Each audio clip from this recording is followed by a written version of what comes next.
O estado hipnótico em que nos encontramos.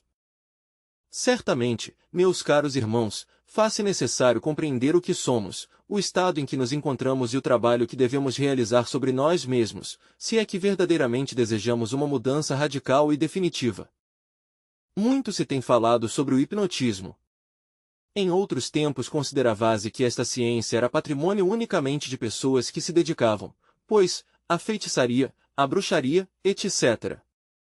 Hoje, já na universidade, estudar-se a hipnologia, é o mesmo hipnotismo, só que rebatizado. Agora, em vez de dizer-se simplesmente hipnotismo, dá-se o nome pomposo de hipnologia, mas é o mesmo. Fazem-se até operações cirúrgicas com o paciente em estado de hipnose, e creio que na União Soviética estão fazendo muitos experimentos desse tipo. Mas há algo muito interessante nisso tudo, e é, realmente, o fato concreto de que as pessoas não se dão conta de que vivem num contínuo estado hipnótico, as pessoas somente vêm a saber do hipnotismo, quando se concentra, quando se realiza uma sessão hipnótica, etc. Por onde quer que vejamos sinais de hipnotismo, magnetismo, sugestão, etc. Mas ignoram as multidões que se acham, precisamente, em estado hipnótico contínuo. Tal estado se deve a essa força sinistra do abominável órgão kundartiguador. Muito temos falado sobre este órgão, e não está demais recordar-lhes que num passado remotíssimo, foi introduzido na humanidade tal órgão, então, este se desenvolveu na forma como aparece a cauda dos símios. Assim, pois, houve um tempo em que a humanidade possuiu tal cauda.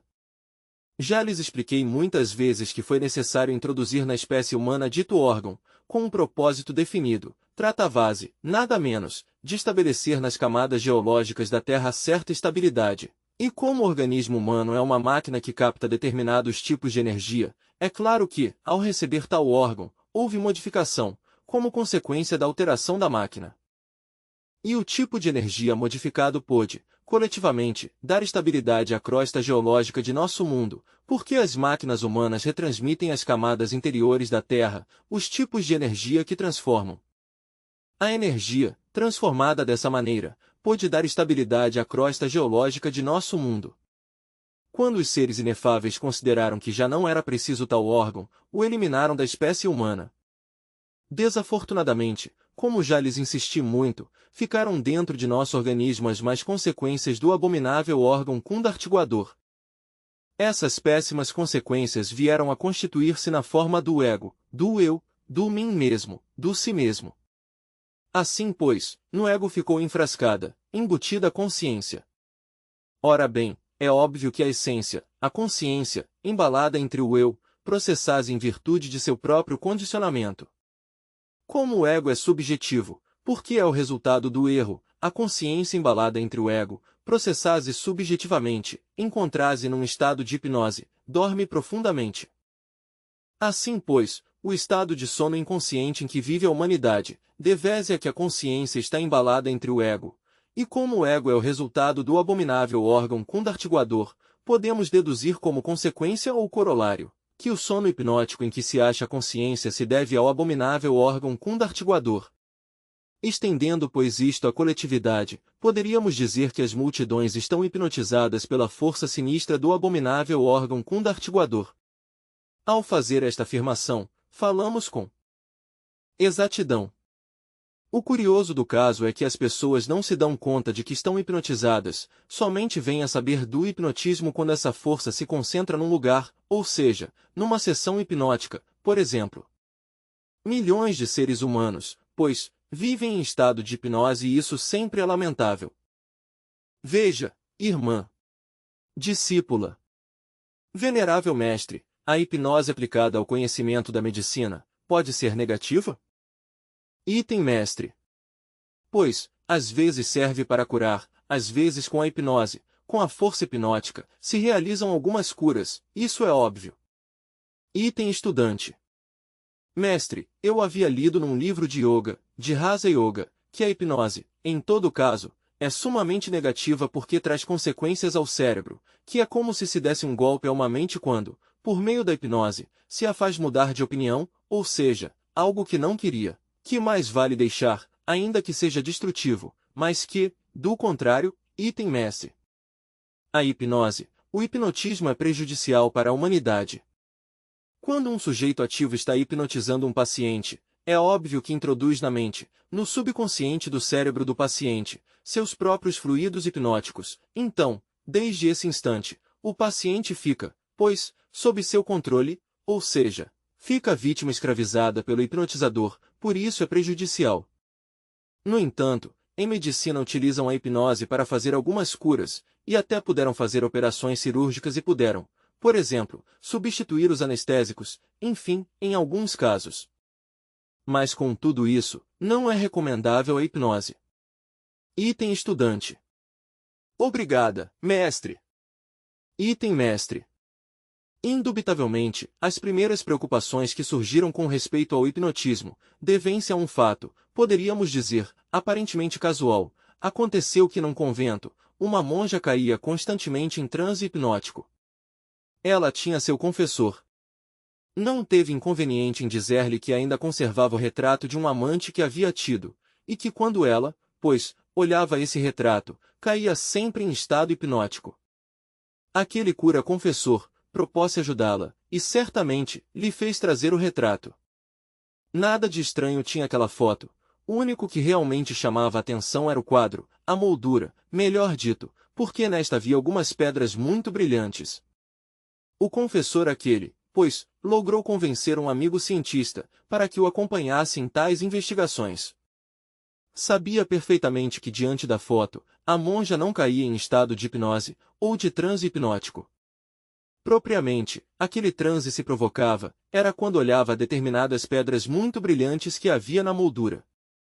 O curioso do caso é que, então, aquela monja, pois, contam que assumia uma atitude, pois, mais bem erótica, como a de uma mulher, pois, que está em lua de mel, durante o transe sexual, etc., etc., etc. Era, pois, algo estranho tudo. Continuando com as investigações, chegou-se à conclusão de que toda a classe de objetos muito brilhantes, pedras brilhantes carregadas de magnetismo, podem produzir estados de transe hipnótico em pessoas muito psíquicas. Muito mais tarde, devido a esse incidente, não faltaram, pois, na Europa, aqueles que magnetizassem objetos muito brilhantes, pedras brilhantes, etc., para provocar o sono hipnótico em determinados pacientes. E assim foi como, desde há já alguns séculos, começou a usar-se o hipnotismo em medicina. No entanto, recordo que entre os mais célebres investigadores do hipnotismo está este Richard Charcot, César Lombroso, etc. O primeiro que se preocupou realmente por investigar, os primeiros que se preocuparam por investigar seriamente esse hipnotismo, foram o inglês e o Sr. Charcot.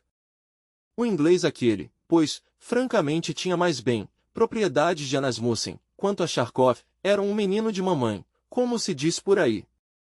Realmente suas investigações não valem a pena, era um menino bem, muito mimado, tudo o que dizia estava correto, mas não há nada nele verdadeiramente sério. Não aprofundou jamais no problema da força hipnótica universal. De maneira que aqueles dois investigadores mais importantes, um inglês que houve que era o que tinha propriedades de Anasmussen e o menino de mamãe, como chamavam a Charcot, pois, não deu nada sério, de todos os modos, não descobriram nada importante, não passaram de fazer simples experimentos todos. Mas como sequela ou corolário de tudo isso, começaram a surgir por aqui, por ali e acolá, distintas classes de investigadores. Por onde quer que abundaram os médiuns, surgiu o espiritismo, que logo tomou grande força com o acontecimento aquele das senhoritas Fox de Merville, onde as mesas se levantavam no ar, onde as pedras entravam por uma janela e saíam por outra, onde se materializava uma determinada entidade chamada Kate King, etc. Agitou-se o mundo com o hipnotismo e o espiritismo e isso deu, mais bem, origem a que aparecessem muitas escolinhas de tipo espiritualista. Não está demais recordar a escola antroposófica, o teosofismo, os pseudo-rosacrucianismos, pseudo-yoguismo, e inúmeras escolas que floresceram a partir de tudo isso. Em geral todas essas escolas, junto com o hipnotismo e seus sequazes, vieram a dar ao mundo ocidental uma força de tipo mais bem, tenebroso, porque foi certamente como surgiu essa personalidade diríamos do Kali Yuga, não é, essa personalidade fatal. Desapareceu, pois, Por uma parte, certa religiosidade natural que havia, desapareceu o patriarcado para ficar em seu lugar a personalidade kalkiana, ou seja, a personalidade do Kali Yuga. Não é minha intenção agora, diríamos, criticar tantas e tantas instituições que há no mundo, mas falando sinceramente, com o coração como se diz, na mão, descubro que muitas escolas, pois, não estão no autêntico caminho. H.P. B. A grande mestra Helena Petronila Blavatsky, certamente, tem a alta honra de ter lutado em favor da humanidade, chegou às suas mãos as instâncias de Dzyan, escreveu a doutrina secreta, fundamentada nessas instâncias, mas desafortunadamente, pois, não entrega as chaves da autorrealização íntima do ser, fica embalada no dogma da evolução, etc. De maneira que, embora muito boas tenham sido suas intenções, no entanto, não há dúvida de que sua escola, pois, não cumpriu a verdadeira finalidade que num princípio poderia ter-se almejado, não é? Porque o que sabem, por exemplo, os membros da Sociedade Teosófica sobre os corpos existenciais superiores do ser? Certamente sim, fala sobre que existe astral, sobre o mental, sobre o causal, etc., etc., etc., mas ao fazer eles suas afirmações, dão a entender que todo mundo tem esses veículos, quando na realidade da verdade, não os tem, é preciso criá-los. E o importante é saber como criá-los, isso não o ensinam. Falase do Kundalini, mas com muito terror e temor. Ou seja, querem que as pessoas conheçam, mas que não façam, não querem que ninguém desenvolva o fogo serpentino. Ao redor do fogo serpentino há inumeráveis preconceitos, ao sexo qualificase de tabu ou pecado, motivo de vergonha, dissimulo, etc. Não é que não fosse uma iniciada a mestra Blavatsky, não estou dizendo isso, não é que não tenham nenhum valor nas instâncias de Dzyan, sim o têm muito grandes. O que estou enfatizando nestes momentos, é que não existe nessa instituição, como em algumas outras, as chaves, os elementos que se necessitam para poder chegar ao adeptado, isso é o grave. Agora, se nos fundamentássemos no dogma da evolução. Obviamente, este dogma nos embala, nos estanca, porque não é por meio da evolução mecânica da natureza, como vamos, todos nós, chegar à liberação final, isso é absurdo. Se a evolução mecânica nos levasse à liberação, que necessidade teríamos de estar fritando os miolos para compreender todos estes mistérios? Depois de saber que a evolução é que nos leva, que necessidade temos então de fazer esforços? Para quê? Com que objeto? Viveríamos simplesmente uma vida profana como a vive todo mundo, sem preocupação de nenhuma espécie. Mas não é certo. A evolução não é mais que uma das leis da natureza, a outra é a involução, duas leis que se processam de forma coordenada e que trabalham, pois, no seio mesmo, servindo, diríamos, de eixo a toda esta grande maquinaria da natureza. Assim, pois, esta personalidade kalkiana própria do Kali Yuga, é nefasta. Formase precisamente com essa quantidade de teorias que não chegam a nenhuma conclusão. Enchem-se as pessoas a cabeça de teorias e não realizam nada, nada prático. Bom, nasceram todas essas escolas, seitas e tudo a partir, precisamente, de todos esses fenômenos hipnóticos, e isso é o grave. Mas repito, não estamos contra ninguém, contra nenhuma escola, unicamente, convidamos todas essas escolas a entrar pelo terreno esotérico prático para bem de todos e de todo mundo, a não ficar unicamente teorizando, mas entrar de cheio pela senda angusta, estreita e difícil que conduz à luz. Ao indicarmos nós algumas debilidades de tais ou quais instituições, não o fazemos de forma destrutiva, não, unicamente nos propomos indicar a essas pessoas a necessidade de ser mais práticos, de deixar certos temores que não conduzem a nada.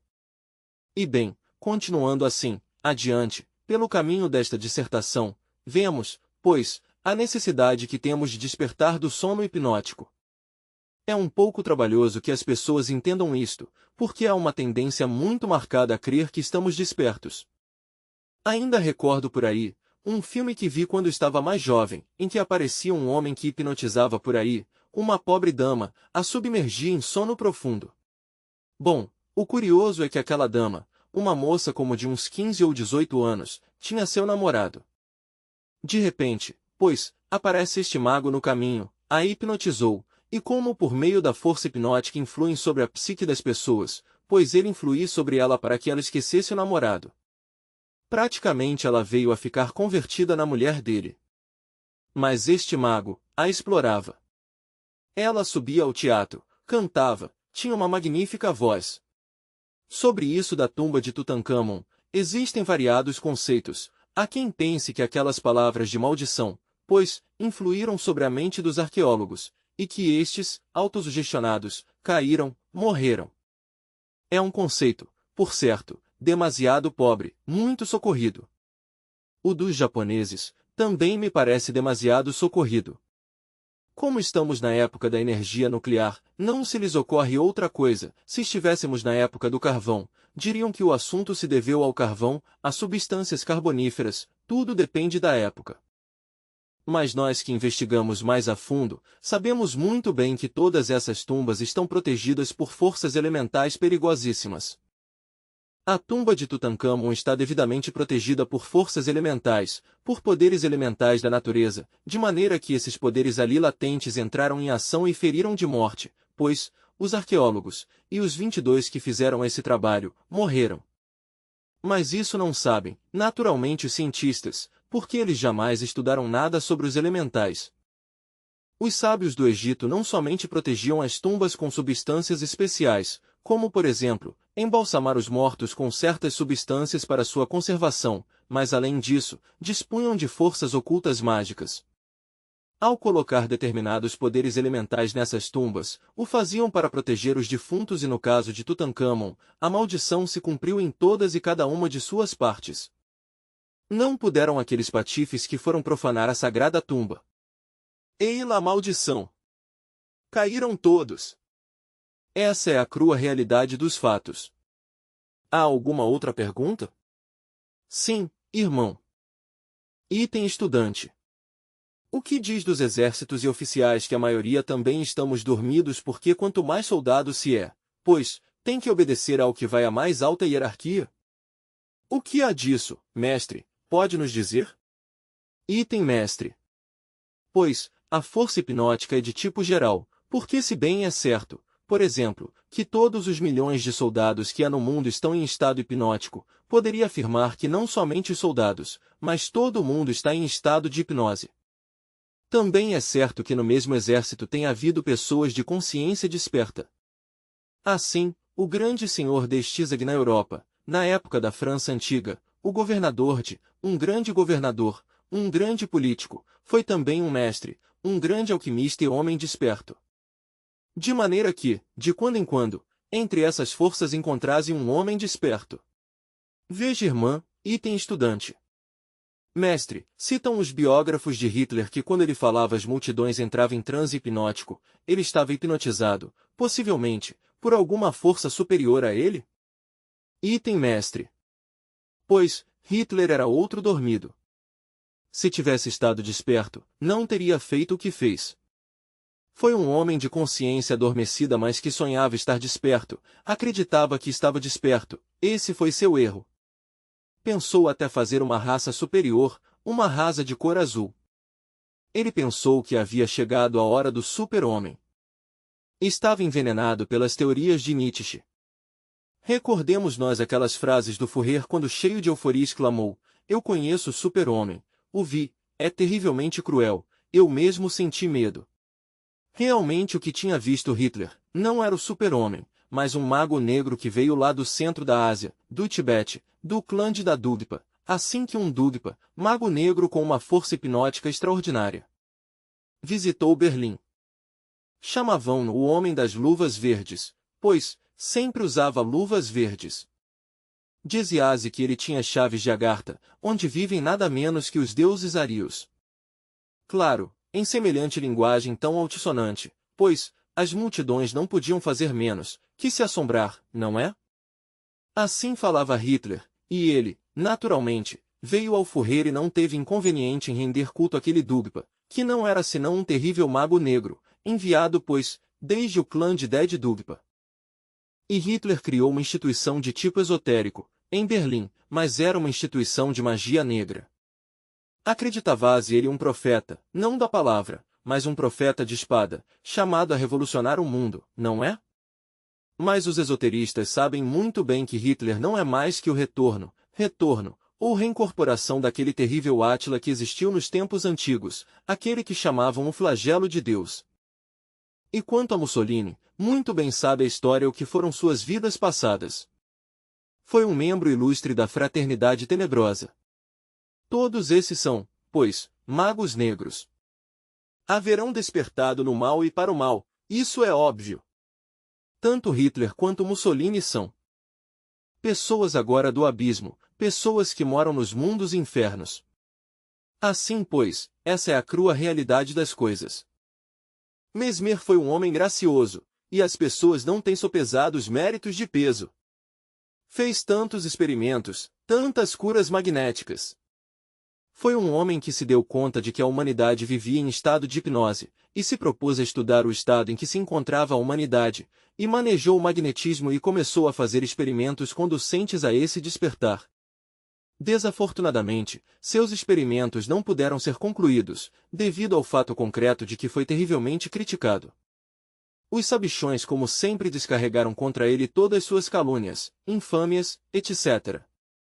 Por isso não pôde terminar sua obra, mas Mesmer sim era um homem desperto, um mestre. O objetivo dele era levar a humanidade até o despertar, lutar pelo despertar das pessoas. Mas ele ia pela via do magnetismo. Sabia, pois, que o órgão condartiguador havia submergido as pessoas nesse estado de hipnose, e ele apelava às forças magnéticas, pensava ir muito longe por esse caminho, mas não pôde terminar sua labuta. Item estudante. E Freud, por exemplo? Item mestre. Sigmund Freud e sua psicanálise? Pois outro homem de consciência adormecida. O único meritório é que pelo menos se deu conta da importância da força sexual, subestimando, claro está, a mulher, e aí esteve seu erro.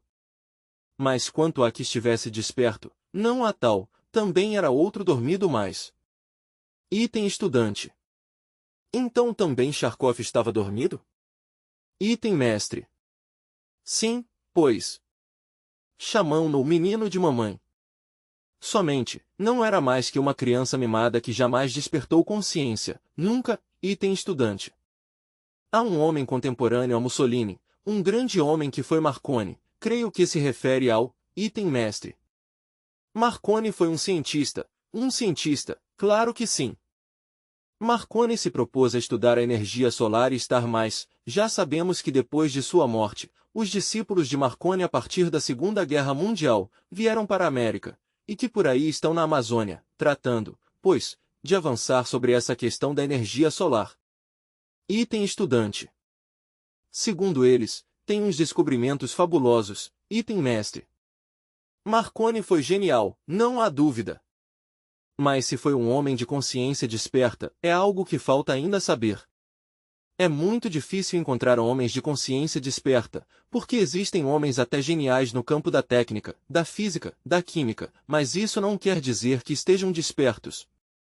Qualquer sujeito em estado de hipnose, às vezes pode resultar com coisas geniais, ainda que não se chame Marconi. E isso não quer dizer que não esteja em estado de hipnose. Há sujeitos que têm intelectualidades brilhantes, que pareceriam como se estivessem despertos, mas não há tal, dormem profundamente. O que acontece é que sujeitos em estado de transe hipnótico também têm fenômenos lúcidos extraordinários. Item estudante. Vi um livro de Steven Marte que fala acerca dos descobrimentos de Marconi e de seus seguidores, por aqui na América, que tem contato com os senhores de Marte. Item mestre. Sim, conhecemos a obra de Narciso Genovés, a conhecemos e muito bem. Mas, o que estamos dizendo, claramente, sobre o assunto da consciência, é algo que nos deve interessar mais que tudo isso. Enquanto um continuar em estado de hipnose, vai muito mal.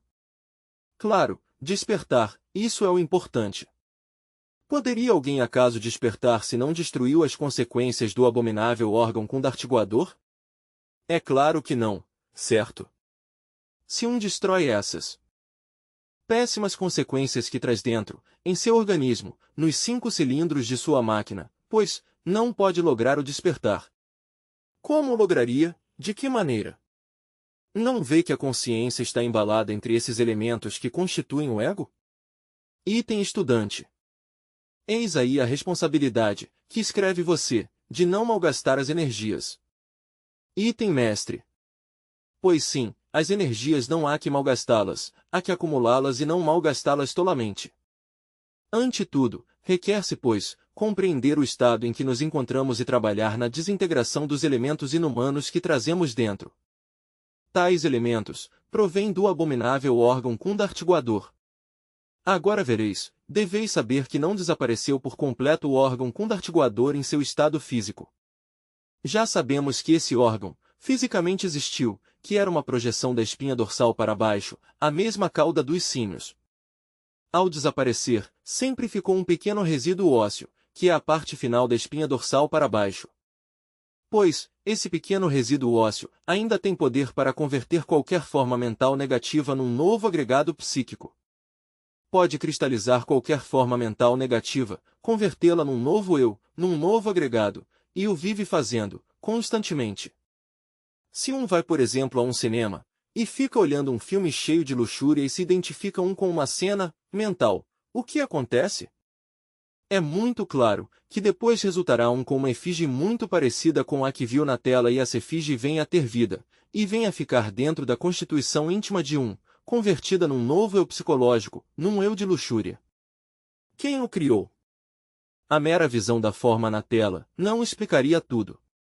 Mas como há um resíduo ósseo dessa cauda sinistra, pois, tal resíduo ainda possui esse poder.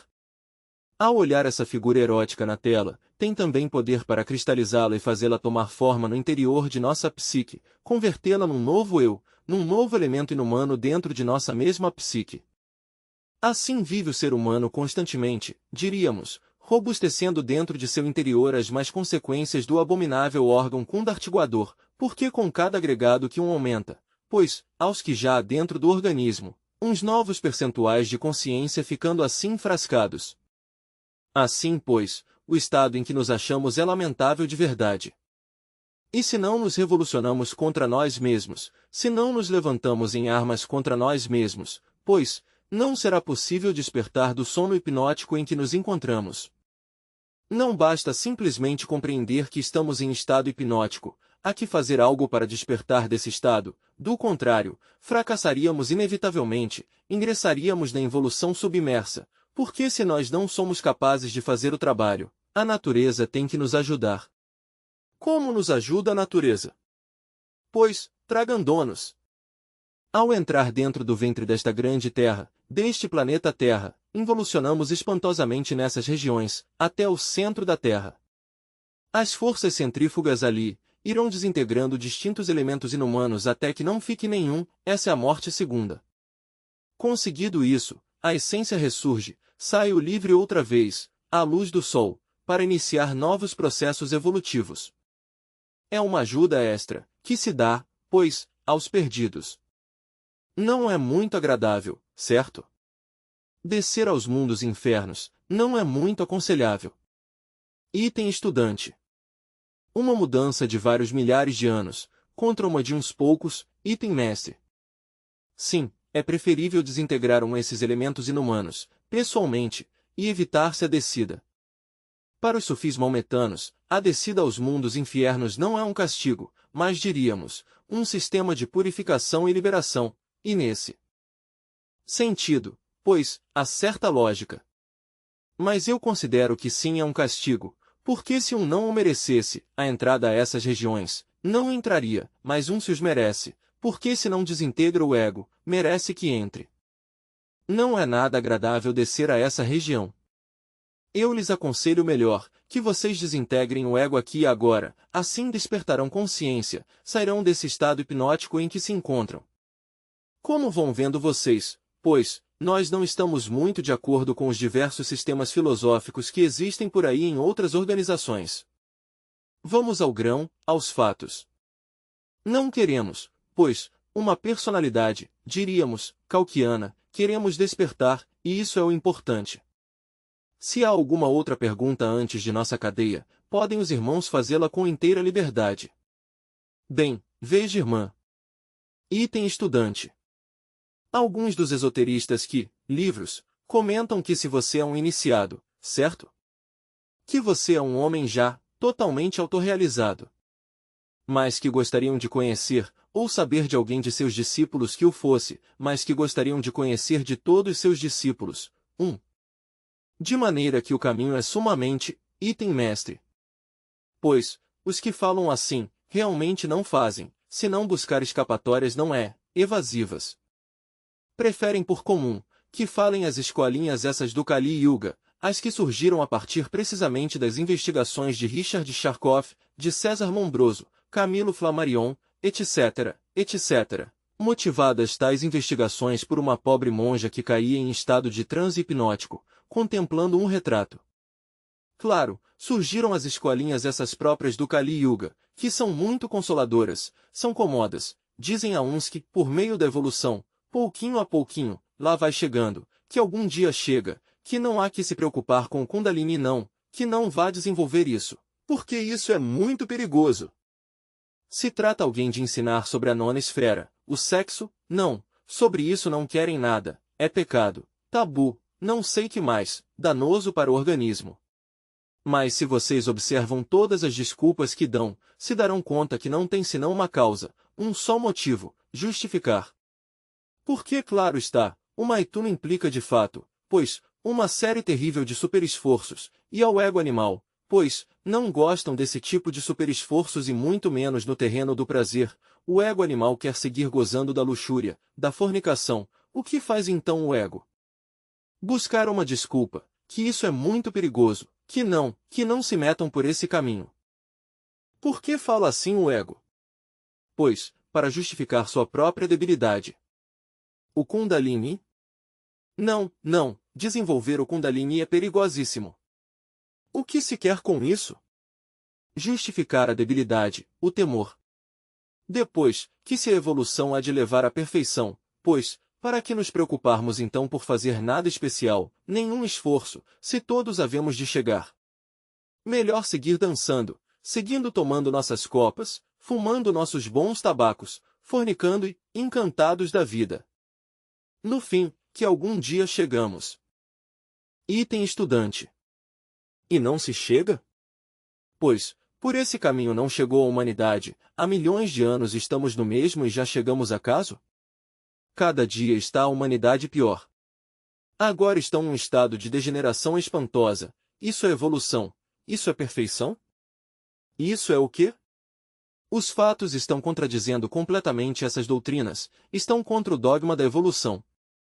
Eu não quero dizer-lhes que o caminho que estamos indicando seja algo assim como, diríamos, como comer enchiladas, não é? Estas coisas são bastante difíceis, mas pensem vocês que existe uma ordem superior, e que nessa ordem superior estão os mestres K.H., está o mestre Moria, D. Stizak, senhor D. Stizak, está Raimundo Lulio, o grande alquimista que enriqueceu a Europa com suas fundações, enquanto ele permanecia pobre, Nicolas Flamel, quem dito seja de passagem, vive agora na Índia com sua esposa Perenelle. Estão muitos ilustres mestres, pois, da branca fraternidade, Cagliostro, Saint-Germain, etc., todos chegaram por este caminho, porque não há nenhum outro. Nós que examinamos, os outros todos, os possíveis caminhos, e não existe nenhum outro. Não é possível chegar ao adeptado, à autorrealização íntima sem ter feito a grande obra. Quem alguma vez na vida tem estudado alquimia, sabe muito bem, que ninguém pode se autorrealizar sem realizar a grande obra, sem haver trabalhado na grande obra. A própria Blavatsky escreve 6 volumes enormes de A Doutrina Secreta, termina o 6º volume falando sobre o fogo, sobre o Enri, o Lapis Philosophorum, diz ela, o lápis da natureza. Chiron, o fogo, e que quem quiser saber algo mais e seguir avançando nesses estudos, que o melhor que deve fazer é buscar aos alquimistas medievais.